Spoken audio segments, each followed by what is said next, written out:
Ek wil gou vir julle vra. Dis nou iets waaroor ek gedink het. En ek het nou vir my pastoor ook gevra, maar my pastoor het nie antwoord nie. Nou kom ek nou na julle toe. As jou pa of jou oom of auntie 'n pastoor is, of jy self 'n pastoor is, het jy dalk 'n antwoord vir my. Of dit is ook vir enige een.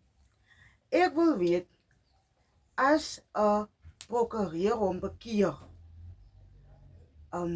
sal dit moontlik wees vir 'n prokureur om hom te kan bekeer, want hy moet dan die waarheid draai na Lien toe. Hy moet dan lieg om daai man uit die tronk uit te hou. Nou,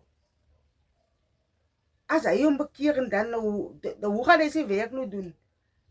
Nou as julle die antwoord het, man, want ek het nou al gesoek, ek het nou al gegoogel ook al, maar Google sê, sy weet ook nie. So los, kom maar nou die boodskap, man, asseblief.